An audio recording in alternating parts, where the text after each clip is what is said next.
Esame Havajuose, Waikiki rajone. Iš havajiečių kalbos Waikiki tai trykštantis vanduo. Iš tiesų čia plitėjo pelkės. Šiandien čia dangoraižių rajonas, kuriame per metus apsilanko 10 milijonų turistų. Įdomu, kad vietinis plaukikas ir olimpinis čempionas Diukas išpopuliarino banglenčių sportą visame pasaulyje. O mes leiskimės į banglentininkų ir vaivorykščių kraštą kartu su Adrijumi Dvarecku, lietuvių bendruomenės pirmininku. Jis žada parodyti įdomiausias salos vietas. Labas rytas, aloha! O jums aloha ir užduoti suskaičiuoti, kiek kartų laidoje skambės šis palinkėjimas. Pradėjo mūsų kelią nuo Waikiki. Waikiki turbūt visiems asociacija Havajai, Honolulu, Waikiki, kokteilis galbūt rankoje, švelnus vėjelis, paplūdimys. Tai va, o Waikiki prieš 100 metų turbūt buvo tiesiog taro auginimo vieta, žvejybos vieta, tarsi tam tikros stepės pelkės, kas labai sunku įsivaizduoti su dabartiniam džiunglėm, dangoraižių džiunglių. Patys havajiečiai galbūt nėra patenkinti visų pirma, kad jau nebėra Havajų karalystės, kuri buvo aneksuota Amerikos 1898 metais berods. Ir tiesiog buvo referendumas, arba taip, nebuvo jokio kito pasirinkimo. Žemės ūkis Havajuose buvo labai stipri, buvo cukranendrių laukai per visas salas. Atsirado žiurkės, galbūt atplaukė su laivais, pradedant nuo Captain Cook laikų ir reikėjo kažkaip spręsti tą problemą. Sugalvojom, kad reikia atvežti mangustus iš Indijos. Jie medžioja ir apmažins tą graužikų populiaciją ir tuo pačiu išsaugos cukranendrių laukus. Na, ir šiuo atveju labai stipriai prašovė. O kodėl prašovė? Už tai, kad vieni medžioja naktį, o kiti dieną. Ir prasilenkia, tai gaunasi ir tų dabar daug. Honolulu gatvėse gali sutikti ne tik žiurkių ar mangustų, bet ir baltųjų kakadų papūgų bei laukinių vištų ar gaidžių. Einu gatve ir žiūriu, vaikas nešas ypatingo grožio gaidį. Užklausau, sakau, ir ką darysi, žinai? Sako, valgysi? Įdomu, galvoju. Galima kaip Lietuvoje giliukus renkam nuo žemės, taip ir kiaušinius panašiai džiunglėse gali prisirinkti. Vaikšto miesto centre. Ir žadina turistus. Turistam galbūt tai egzotika, vietiniam galbūt kartais atsibosta. Priklauso, kur tai yra. Havajų klimatas pasižymi tuo, kad yra vėjai, kur jeigu nebūtų to šoninio, vardinkim, vėjo, tai būtų labai drėgna ir karšta. Mes neturim metų laikų, kaip ir visada vasara atrodo tarsi, o pasilgstam iš tikrųjų, ir žiemos pasilgstam, ir rudens.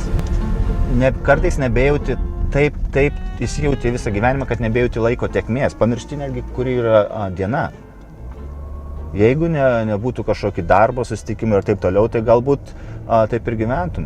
Dažniausiai darbo diena baigėsi 5 valandą, kaip mums standartiškai visam pasaulyje. O havajiečiai dažniausiai apie 3 jau nusimuilina, tai jiems kiekviena diena kaip ir penktadienis Lietuvoje. Nereikia signalizuoti Havajuose, nieks niekur neskuba. Būkite kantrūs žmonės. Išlaukime.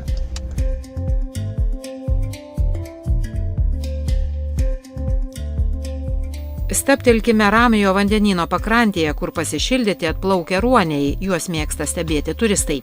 O ramusis vandenynas iš tiesų toks ramus.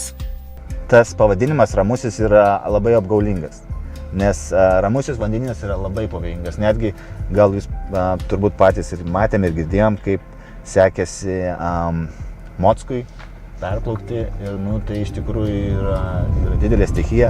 Ir iš tikrųjų kanalai tarp salų, plaukus kokį 20 mylių nuo kranto, yra vieni pavojingiausių, atšiauriausių pasaulyje. Dauguma nesuprastų, jeigu gyvendamas Havajuose tu nesportuoji. Tarp kitko, triatlonas ir gimė Havajus, šiuo atveju Oahu saloje ir tada migravo į Big Island salą. Tai tie vadinamai Ironmanai ir pasaulio čempionatas, ta elitinė trasa ir yra Didžiojoje saloje. O dabar mūsų gidas parodys slaptą salos vietą, kurią žino tik vietiniai ir didžiausios pasaulyje mamos su mažyliais. Visi vaikšto su tapkėm. Vestuvės nueini visi su tapkėm. Vėlgi tas visas paprastumas. Aišku, bus gražus marškinėliai, šortai ir tapkytės galbūt jau gražesnis. Čia norėjau parodyti tokių mano vienų slaptų vietelių. Vadinasi angliškai Spitting Caves. Tai va, čia truputį reiks palipti, tai būkite atsargus, kad nepaslys, gerai? Galbūt žinote, kad į Havajus migruoja banginiai. Iš Aliaskos, jie visą vasarą Aliaskoje maitinasi ir paskui faktiškai nuo lapkričio iki gegužės mėnesio jie būna čia Havajuose. Tai poruojasi, gimdo ir kažkiek užaugina vaikus. Kodėl? Nes čia yra vandens temperatūra šiltesnė ir mažiau pavojų. Tai va būtent tarp Oahu salos ir Molokai, Maui, tas visas šitas regionas vandens ir skaitoma tų kuprotojų banginių poravimosi vieta. Tai būtent va nueisim dabar ant skardžio, kartais būna atsisėdi, žiūri saulėtekį ir jisai išneria, sako labas, pamojuoja.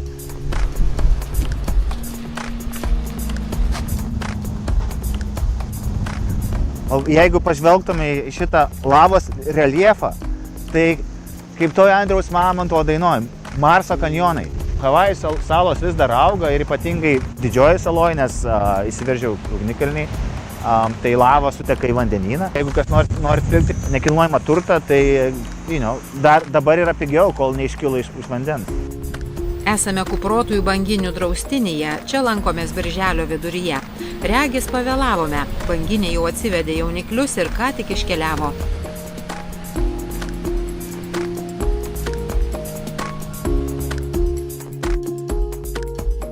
Šioje vietoje stovi ir įspūdingos vilos, gali kilti noras įsigyti nekilnojamojo turto Havajuose. Sudėtinga situacija, nes netgi vietiniai neišgali nusipirkti nekilnojamą turto. Šiai dienai nekilnojamą turtą gali nusipirkti ir ne Amerikos piliečiai. Tai galbūt yra tiesiog investicijos iš Azijos, dar kažkur. Ir kas tada atsitinka, kad vietiniai nebeišgali nusipirkti nekilnojamą turto. Yra tas angliškas posakis priced out of paradise. Tai reiškia, aš esu priverstas kraustytis, dažniausiai kraustosi havajiečiai į Las Vegas. Tai Las Vegasas netgi pramintas vietinių žargonų yra 8-oji Havajų sala.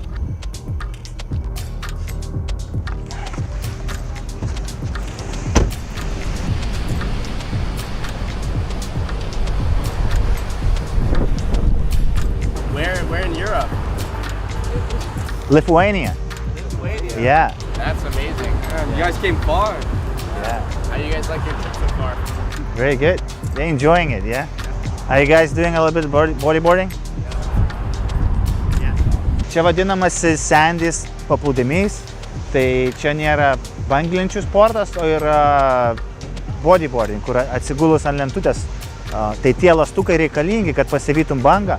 Kuo šitas paplūdimys ypatingas ir pavojingas tuo pačiu, kad bangos lūžta arti prie kranto ir aišku, automatiškai traukia į vandenį. Tai matas visada raudonas vėliavėlės, visada gelbėtojai budi, nes čia sekundžių reikalas, kada tave įtrauks atgal į vandenyną.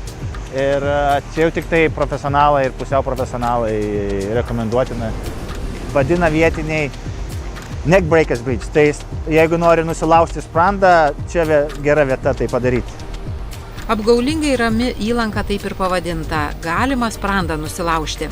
Čia ateidavo paplaukioti ir būsimasis prezidentas Barackas Obama, todėl kažkam kilo noras pavadinti šį paplūdimį Obamos vardu, bet pabijota turistų antplūdžio, todėl šios minties buvo atsisakyta. Keliaujame toliau. Dar viena banginių ir žvejų mėgstama vieta. Galite gaudyti žuvis arba gėrėti smaragdo spalvos vandeniu. Kur smaragdai žėri, mėlynuoja, mėlynuoja. Va, žvejai nardo su žeberklu žuvytės arba aštunkojai.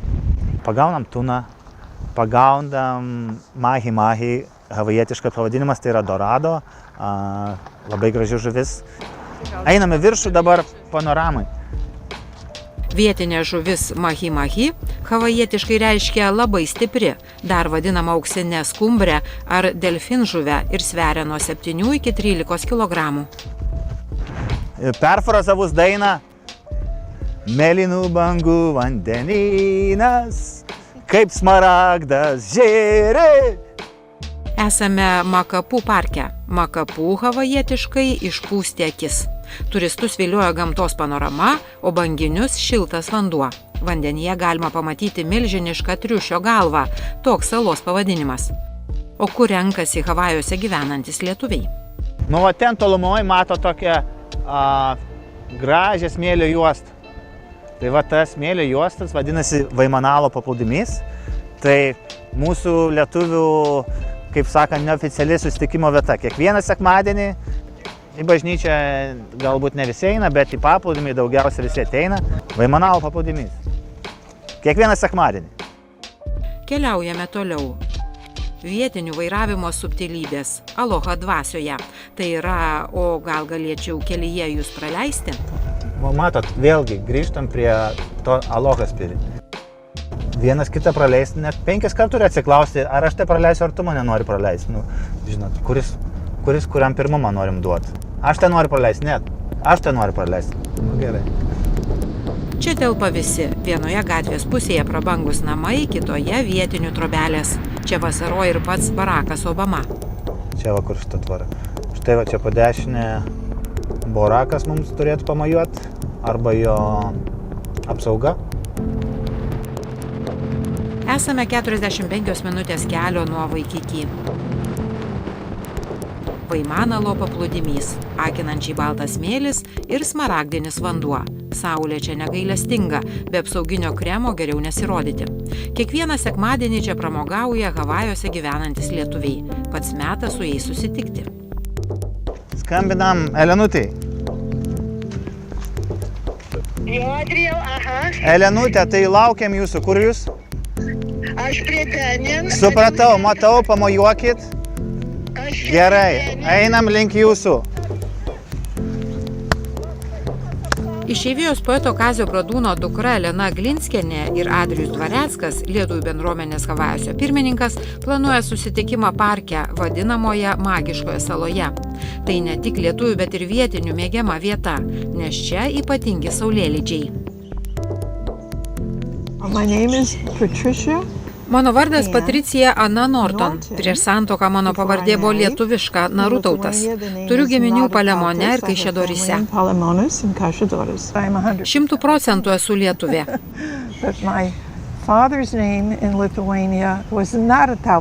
Tėvas buvo Narutautas, jo šeima iš Kauno. Atvykę čia tėvai nepakeitė pavardės. Tai padarė surašymo vykdytojas. Tėvas atsitiktinai tapo Norton. Aha! Patricija Narutautas. Yeah? Taip? Anksčiau dirbau mokytoja, dabar esu pensininkė. Atvykome čia 70-aisiais kaip jauna šeima. Mano vyras, aš ir 3 vaikai. Atvykome čia dėl oro, nes Masačusetse buvo per šalta. Mano vyras gavo darbą, jis buvo socialinis darbuotojas.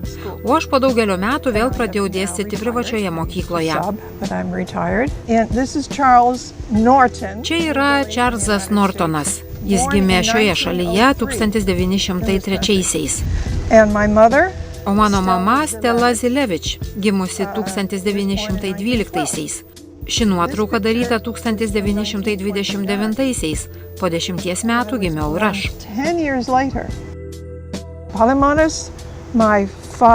Palemone giminės iš tėvo motinos pusės. Kaišiadoris – tėvo tėvų pusė. Jie turėjo ūkį Kaišiadoryse. Turiu brolį, jis 11 metų jaunesnis už mane. Tai tie patys žmonės. Jam buvo 35, dabar jam 75. Bet čia tie patys žmonės. Jo vardas Čarlzas, kaip ir jo tėvo.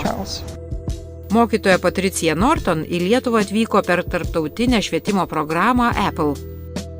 Cholet was the first. Šiauliai buvo pirmasis miestas, kur mus atvežė 1992-aisiais. Aš turėjau savanaudiškų paskatų, norėjau atvykti į Lietuvą ir pamatyti giminaičius, bet bendravau kaip ir visi kiti. Ir tada koridoriuje pamačiau mokytoją, ji buvo labai emocinga. Aš tuo metu turėjau knygų, kurias dovanojau, angliškų, atidaviau jas. Jis stovėjo ten ir buvo emociškai pakerėta. 1992. Žinote, tai buvo labai sunkus metai. Ji nusiėmė gintarus nuo savo kaklo ir užsegė man. Žinau, kad tai labai vertinga dovana ir negalėjau priimti, bet ji buvo labai atkakli. Abi apsiverkėme. Buvo taip gražu. Niekada jos nepamiršiu. Nepamenu jos vardo, bet niekada jos nepamiršiu. Šiauliai man buvo nuostabi pamoka. Išmokau daug daugiau, nei kada nors būčiau galėjusi duoti lietuviams. Tai nuostabu, susijaudinau. Čia metai, kai su programa Apple lankiausi Lietuvoje ir vietos, kur buvau. Turbūt mačiau 90% šalies. Aplankėme Šiaulius, Panevėžį, jis nuostabus. Kėdainius, Alanta buvo paskutinė. Taip pat Šilutė, buvome ir Nidoje. O beje, kai vaikščiojome Nidos kopose, susitikome su Česlovu Milošu, rašytoju. Visiškai atsitiktinai. Jis ir jo žmona ir pora žmonių, visi pasipuošę, žinote, su kostiumu, kaklaraiščiu. Mano vyras labai daug skaitė, jis iš karto jį atpažino. Tai pasakiau, na, einam prisistatysim. Turiu vieną išskirtinę nuotrauką. Tąkart iš Panevėžio važiavome autobusu. Kilo baisi audra. Ir autobuso priekinis stiklas tiesiog subyrėjo. Vairuotojas nesutriko. Ak, lietuviai. Jis tiesiog važiavo toliau. Pučia vėjas, lyja. Autobuse nuleidome užuolaidas. Vairuotojas bandė išlikti gyvas. Buvo ir juokinga, ir baisu. Neįtikėtina, nes niekas nesijaudino. Žinote, kaip jie sutvarkė? Atsuktuvu. Štai kokie protingi tie lietuviai.